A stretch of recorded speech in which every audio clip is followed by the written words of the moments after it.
So hello guys, what's up? Kya chal? This is CA Nikunj Goenka, your tax mentor. So we have with us All India Rank 15, Sandeep Ghosh. Sandeep, congratulations beta to you and your family for scoring such wonderful marks and a great achievement. AR 15 CMA Intermediate में आया है. कैसा लग रहा है आपको अभी? How are you feeling?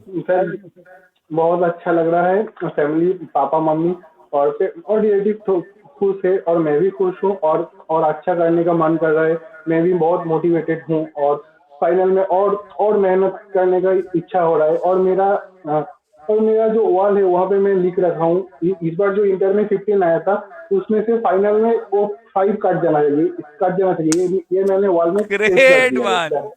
Great one, that's amazing, amazing lines तुमने कहा कि 1 5 में 5 फर्स्ट कट जाना चाहिए, अब तुम्हारा सीधा 1 आना चाहिए and this is what you are aiming for final.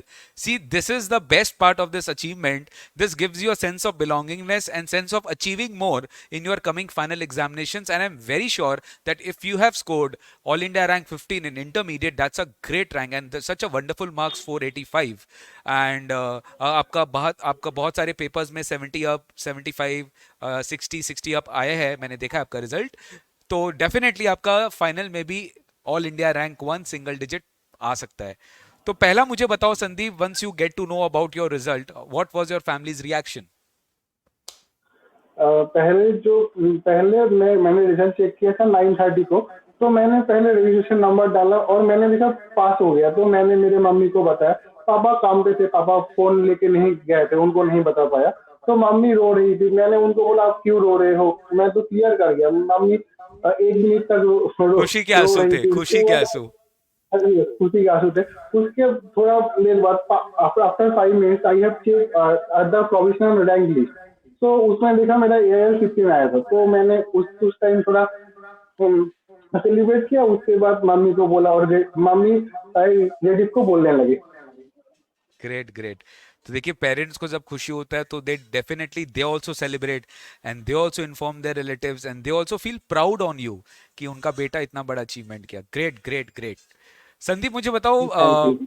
What were the major hurdles that you think that you faced, मतलब you felt that at times, कभी ऐसा लगा कि पूरे जर्नी में, इंटरमीडिएट के जर्नी में, कभी कुछ ऐसा टाइम पे आपको लगा कि you are getting little frustrated or you are getting angry or you are being demotivated, कुछ ऐसा टाइम आपको ऐसा लगा? जब मैंने एकदम स्टार्ट में क्लासेस स्टार्ट किया था उस टाइम थोड़ा दिक्कत हो रहा था। एकदम स्टार्टिंग में मैंने बीकॉम कंप्लीट करके CMA में ज्वाइन किया था। तो जब मैंने स्टार्ट किया था क्लास करना दिन में 3 3 4 4 क्लास, तो मेरे को बहुत उस टाइम बहुत पेशेंस का जरूरत था। पहले 1 मंथ थोड़ा दिक्कत हुआ, मुझे को सेटल होने में टाइम लगा। उसके बाद एक कंट्रोल में आ गया। मैं वो आराम से कर पाया। तो बोलते हैं ना 21 डे चैलेंज बोल के कुछ होता है। तो ऐसे हो जाता है। पहले थोड़ा बहुत दिक्कत होता है, कैसे होगा क्या होगा, मतलब इतने सारे क्लास, इतना आवर का डेडिकेशन। और तो पहले दिक्कत होता था, उसके बाद ठीक हो गया और उसके बाद नॉर्मल हो गया। मतलब एक बार आपको एडजस्ट करने में थोड़ा समय लगा, बट उसके बाद व्हेन यू वर हाँ। Used to it then it was fine. Yes. Yes. Great, great.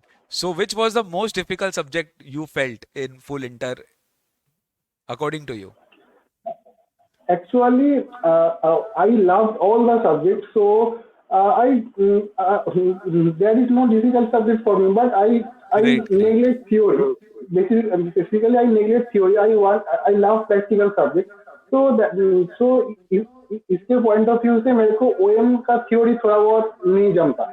और SM का जो कुछ कुछ बोरिंग थ्योरी होता है, तो वो मेरे को थ्योरी उतना अच्छा नहीं लगता, लेकिन मेरे को प्रैक्टिकल बहुत अच्छा लगता है। इसलिए CMA चूज किया था। बाकी सब सब्जेक्ट मेरा बहुत ही मतलब प्यार हो गया, ऐसे कुछ बोलूंगा।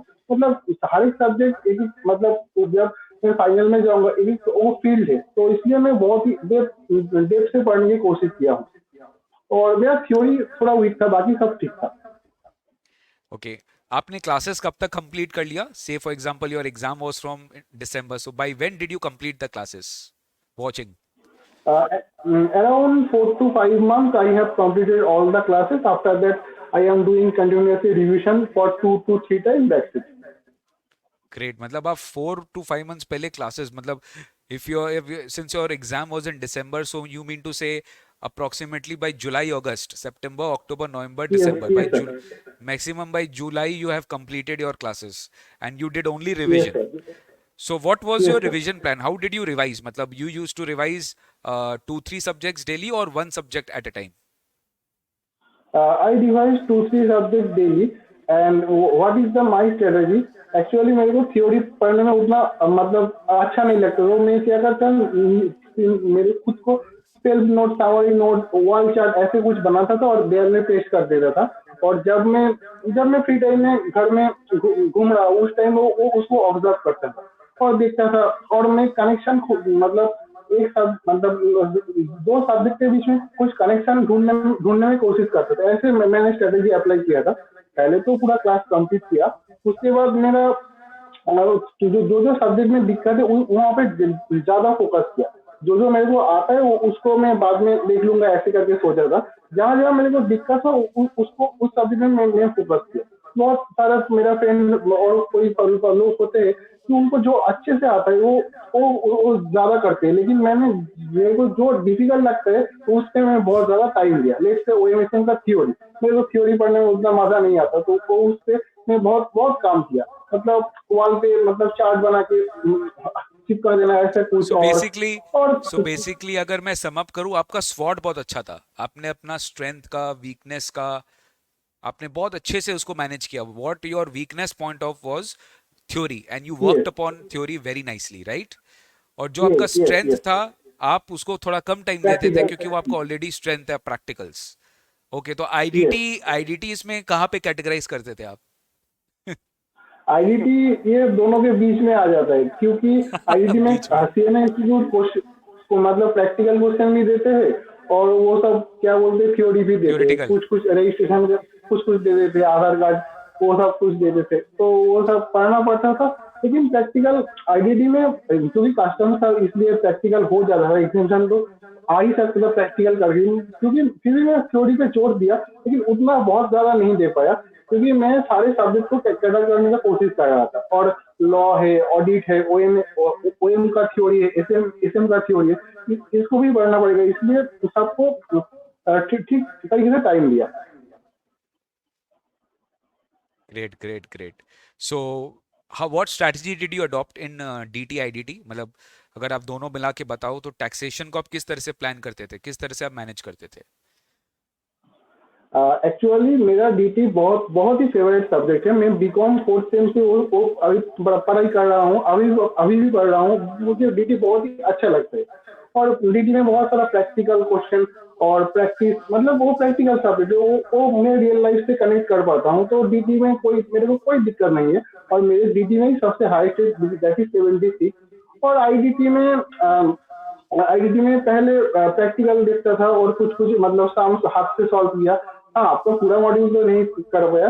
मैं बहुत ज्यादा कॉन्सेप्ट के ऊपर ज्यादा फोकस करता था, मतलब प्लेस से कंपोजिशन स्कीम उसका उसका इंटायर कॉन्सेप्ट। और एक मैं बात बोलना चाहूंगा, ऐसा मेरे को लगता है कि मेरे सामने कोई इंडिया का अगर मैप हो और वर्ल्ड का मैप हो, मैं बोलूंगा ऐसा कि लेट से जीएसटी का बात हो रहा है, तो मैं मैप देख के बहुत ही अच्छे से विजुअलाइज कर पाऊंगा कि स्टेट से उस स्टेट में माल जा रहा है। और अगर बात आती है कस्टम्स की, कस्टम्स से लेट से अमेरिका से लेट से इंडिया आ रहा है, तो मैं विजुअलाइज करने के लिए मैंने मेरे सामने दो तीन मैप लगाया। उसके बाद उसके बाद थोड़ा बहुत मैं तो चार्ट चार्ट से बिलीव करता हूँ, तो मैं कनेक्शन खोजने का ट्राई करता हूँ। Let's say M square into मासू, this is your mnemonic, right? So I pasted in wall, and I write sorry, I connect two chapters. One is composition scheme and second is registration, and I find some similarities, and I paste into the wall. That's why I am simplifying the subject in GST, and मैंने थोड़ा बहुत form याद करने की कोशिश किया, तो वो एग्जाम में नहीं भूल गया। और आईटी में प्रैक्टिकल मेरा स्ट्रॉन्ग ही था, और जो प्रोसीड्यूरल पार्ट था वो मेरे को थोड़ा बहुत दिक्कत आ रहा था, बाकी सब तो ठीक ही है। मतलब you managed quite nicely and आप उसको ना इंटरलिंक कर लेते थे, जो मेरे को बात समझ में आ रहा है, यस, दैट आप यस, लिंक यस, बहुत बढ़िया से करते थे। यस, कोई चीज को यस, लिंक यस, करना है, कनेक्ट करना है, चैप्टर्स के बीच में जो लिंकेज है, you did it quite nicely. Yes, yes, that's a great thing, that's a great thing, जो कि एज अ देखो ऐसे ऑल इंडिया रैंक नहीं आता है। ऑल इंडिया रैंक लाने के पीछे एक बहुत बड़ा आपने मेहनत किया, स्ट्रैटेजी किया, सक्सेस किया, मतलब बहुत ज्यादा मेहनत किया होगा तभी आता होगा, आया आपका रैंक। अच्छा बेटा, एक चीज और बताओ, ऐसा कुछ था कि आपका कि इतना घंटा पढ़ना ही है, minimum number of hours daily use to give? नहीं, ऐसे कोई बात नहीं होता। जो कैंडिडेट अगर वो प्रोडक्टिव 8 आवर्स पढ़ेगा तब भी इनफ है, उसको 14 आवर्स 15 आवर्स पढ़ने का कोई दरकार नहीं है। अगर वो प्रोडक्टिव पढ़ते हैं 8 आवर्स तो वो काफी है, 8 आवर्स। और कुछ कुछ दिन 10 10 11 आवर्स हो जाता है, लेकिन डेली पढ़ना पड़ेगा, कंसिस्टेंटली पढ़ना पड़ेगा, प्रोडक्टिव होकर पढ़ना पड़ेगा। अगर तुम पढ़ रहे हो और तुम्हारा फोन में नोटिफिकेशन आया और उसके पीछे तुम लग गए तो तुम्हारा हो जाएगा।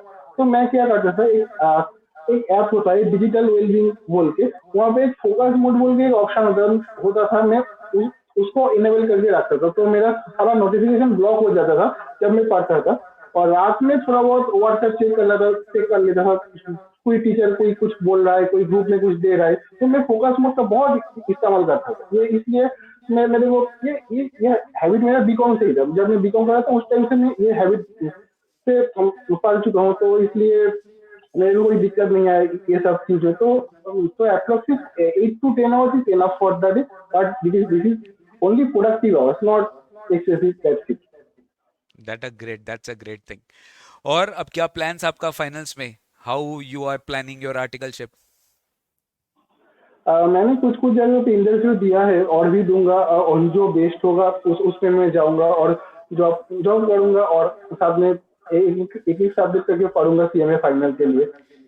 सो are you giving both groups or single group? तो वो ग्रुप नहीं दूंगा तो वो रैंक नहीं आएगा? 1 5 से 5 नहीं काट पाऊंगा। That's a great thing. मतलब आप ऑलरेडी डिटरमाइंड हो, आपका विजन एकदम क्लियर है कि मुझे 1 5 में से 5 हटाना है। एंड वो तभी पॉसिबल है अगर आप बोथ ग्रुप देंगे, तो दैट्स अ ग्रेट थिंग यार, दैट्स अ ग्रेट थिंग आप जो अचीव और मैं किए। एक बात यहाँ बहुत। पे हाँ बोलिए। ओके, मैं एक बात यहाँ पे ऐड करना चाहूंगा। मेरे को रैंक के लिए पढ़ना था ऐसा नहीं था, मेरे को इंटरलिंक करना बहुत अच्छा लगता था। मतलब सीएमए इंस्टीट्यूट में सीएमए का सिलेबस जो है ऐसा होता है कि अगर तुम बोर्ड ग्रुप दो, तुम उसको बहुत ही अच्छे तरीके से समझ पाओगे। तो इसलिए मेरे को लगता है कि बोर्ड ग्रुप देना चाहिए। उतना उतना ज्यादा बहुत ज्यादा टफ नहीं है तुमको। तुम जो अगर ठीक से पढ़ो तो हो जाएगा, तो ऐसा मेरे को लगता था। तो इसलिए मैंने बोर्ड ग्रुप के लिए ट्राई किया। और मेरे को इंटरलिंक करना बहुत अच्छा लगता है। मतलब लॉ में ये बोला हुआ है, ऑडिट में ये, मतलब दोनों सब्जेक्ट को कनेक्ट करना, ये मेरे को बहुत अच्छे से अच्छा लगता है। यहाँ पे ऐसा बोला है, इस सब्जेक्ट में ऐसा ऐसा क्यों होता है, तो मतलब ये सब आप समझ सकते हो। इसलिए मैंने बोर्ड करेक्ट। ग्रुप का ट्राई किया। That's rank great. लेने के लिए नहीं, बट आ गया तो ठीक है। तो और मेहनत करना पड़ेगा फाइनल के लिए, लेकिन मेरे को इंटरलिंक बहुत अच्छा लगता है। दैट्स ग्रेट यार, that's great. Thank you so much Sandeep, आपने अपना कीमती समय निकाला। और कुछ स्टूडेंट्स को फाइनली गाइडेंस देना चाहोगे जिनका रिजल्ट्स अभी पॉजिटिव नहीं हुआ, who couldn't clear their exams और who are going to appear for June 24 for the first time? Would you like to give some advice और any suggestions to the students so that they can also achieve what you have achieve today? First of all मैं student को यही बोलना चाहूंगा, उनका concept 100% clear होना चाहिए, तभी वो सारे क्वेश्चन सॉल्व कर पाएंगे। और पहले वो उसका जो अटेम्प्ट है वो डिसाइड करे। उसके मिनिमम 3 to 4 मंथ पहले सिलेबस तो खत्म होना ही चाहिए। उसके बाद वो सिर्फ रिविजन करे, थोड़ा बहुत मॉक टेस्ट दे, इंस्टीट्यूट के एमटीपी आरटीपी कुछ सॉल्व पढ़े, और बहुत कुछ, और थोड़ा मैराथन डिवीजन देख सकता है।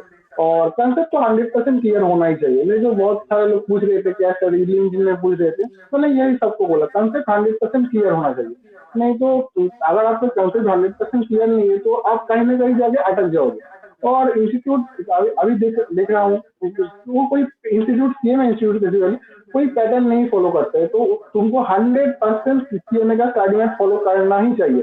मतलब पूरा करेक्ट। जीरो टू एकदम स्क्रैच से एकदम एंड तक। ओके, सो दैट इज और इंस्टीट्यूट का बिट क्वेश्चन, एमटीपी आरटीपी, और जो जो मटेरियल इंस्टीट्यूट के वेबसाइट में अवेलेबल है उसको देखना चाहिए, और मॉक टेस्ट दे सकते हैं, that's it. So basically, you are saying you should complete your classes at least 3 4 months before your exam term, and yes you yes. should have full concept clarity of whatever you are studying. You shouldn't mug up anything. आपको समझना चाहिए, आपको yes. concept clear जो है वो आपको clarity से रखना चाहिए। Last question of the day बेटा, writing किस तरह से आप यस। करते थे? बिकॉज एक राइटिंग एक बहुत बड़ा क्रूशियल रोल होता है कि you understand everything, you but when it comes to writing and presenting your answers, generally बच्चों को वहां पे डिफिकल्ट होता है। तो आपने प्रेजेंटेशन वाला पार्ट कैसे मैनेज किया? ओके, लेट्स से जीएसटी का, लेट्स से मैं जीएसटी का एग्जांपल लेके बोलता हूँ। लेट्स से यस जीएसटी यस का यस। केस स्टडी आया है, तो मैंने तीन पैराग्राफ में कर दिया। पहले पैराग्राफ में लिखता हूँ मैं लॉ, रिलेटेड लॉ और प्रोविजन जो प्रोविजंस। एक्ट में दिया है, सीजीएसटी एक्ट में। उसके बाद उसको जो केस स्टडी है उसके बारे में थोड़ा लिखा, और उसके बाद में मेरा क्या राय है, मेरा क्या कंक्लूजन है, इसको लिख दिया। मतलब मैं 3 पैराग्राफ में ऐसे लिखता था।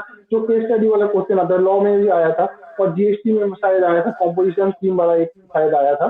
तो ऐसे करते हैं। और बाकी सब्जेक्ट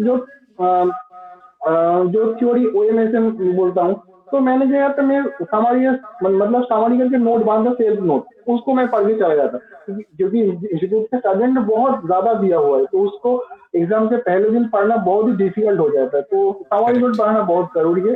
तो उससे भी राइटिंग प्रैक्टिस हो जाता है।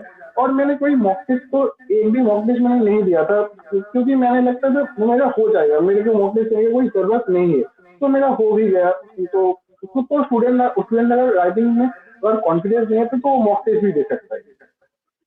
और आप बोल रहे थे कि आप क्लासेस के साथ साथ आप लिखने का भी प्रैक्टिस करते थे, ऑल्दो आपने मॉक टेस्ट नहीं दिया, बट अगर आप कोई स्टूडेंट नहीं लिख रहा है तो उसको मॉक टेस्ट देना चाहिए। दैट्स ओके, सबकी हाँ, स्टूडेंट्स मॉक की अपनी अपनी टेस्ट। रिक्वायरमेंट होती है। हाँ, दैट्स ये गुड यार, बात भी दैट्स है। गुड। दैट्स ग्रेट यार, that's thank you great. Sir. Sandeep, और आपको कुछ बोलना है तो आप बोल सकते हो। You want to say something, you want to, because this is your day, I would say. And because बहुत कम ऐसा टाइम मिलता है, बहुत कम ऐसा मौका मिलता है कि हम भी रैंकर्स लोग का इंटरव्यू ले, और रैंकर्स को भी एक अपॉर्चुनिटी दिया जाता है कि वो भी अपना फीलिंग्स, वो भी अपना सारा थॉट प्रोसेस स्टूडेंट्स के साथ शेयर कर सके, because you are sharing your achievement, you are sharing your thoughts with in the public, with the students, and definitely that's a great gesture from your part also. तो मैं last में यही बोलना चाहूंगा, बहुत ही अच्छे से मेहनत कीजिए और अपना मम्मी पापा का जो ड्रीम देखा है, आपने जो ड्रीम देखा है, तो उसको अचीव करने के लिए और एक स्टेप आगे बढ़िए। और जो कुछ भी कोई डाउट होता है तो मेरे को लिंक्डइन में आप पूछ सकते हो। अगर कोई आपका डाउट होता है, मैं फ्री टाइम में सबको रिप्लाई करता हूँ, तो मेरे को भी पूछ सकते हो आप। और सर भी है बहुत ही हेल्पफुल, और सीएमए के लिए बहुत कुछ कर रहे हैं, सीएमए कम्युनिटी के लिए बहुत कुछ कर रहे हैं, तो सर से भी आप कनेक्ट कर सकते हो। सर के व्हाट्सएप पे आप पूछ सकते हो, बहुत कुछ है ऐसे है। और आप लिंक्डइन में जरूर एक्टिव होना, क्योंकि वहाँ पे बहुत ज्यादा वैकेंसी होता है। ये मेरे को नहीं पता था, लेकिन मैंने कुछ लोगों से बात किया तो पता चला। तो जो अभी जो सीएमए इंटर ग्रुप 1 है और ग्रुप 2 में आपका लिंक्डइन में अकाउंट होना मस्ट है, तो वहाँ पे बहुत सारा वैकेंसी निकलता है। और बहुत सारा स्टडी ग्रुप होता है, आप वहां से देख सकते हो। लेकिन बहुत ज्यादा टेलीग्राम ग्रुप में ये बोल रहा है, ये स्टूडेंट वो बोल रहे हैं, मतलब तुमको देखने को दरकार नहीं है। ग्रेट अपने ग्रेट, मतलब फैकल्टी यू के डोंट ऊपर बिलीव बी कीजिए। Over involve. आप बोलना चाह रहे हैं कि बहुत ज्यादा ये ओवर ये इन्वॉल्व मत होइए, बस एक यस कुछ यस कुछ कनेक्शंस मेंटेन करिए, और बहुत ज्यादा आपको ओवर ये जो है वो टाइम स्पेंड नहीं इन्वॉल्व करना नहीं चाहिए। है। दैट्स ग्रेट, और दैट्स आपने ग्रेट। फैकल्टी के ऊपर बिलीव कीजिए। आपने उसको चॉइस किया है, तो उसके ऊपर आप फुल बिलीव कीजिए, that's it. Thank you so much. Thank you so much, Sandeep. First of all, scoring such wonderful marks in IDT, and yes, you have made us all of us proud. And by scoring All India rank 15, तो आपने एकदम एकदम spread कर दिया, एकदम happiness सबके लिए। That's a great thing. Congratulations once again to you and your family. May you do wonders in finals and you get that one. Okay, वो 5 रिमूव करना। जब फाइनल्स में आपका एग्जाम रिजल्ट्स आएगा तो मुझे वो 1 चाहिए, ठीक है ना? एंड सबको वो 1 चाहिए। जितने भी स्टूडेंट्स ये इंटरव्यू इस वक्त देख रहे हैं, do send a congratulation message to Sandeep by commenting in the comment box, ठीक है? थैंक यू सो मच बेटा, take care, God bless you. Thank बहुत यू बहुत सर। बधाई हो आप सबको, और आप आए, ये सेशन का पार्ट हुए, अपने सेशन से जरूर बहुत कुछ सीखा है, तो डेफिनेटली आपको ये अप्लाई भी करना पड़ेगा फ्यूचर में। Thank you so much, take care.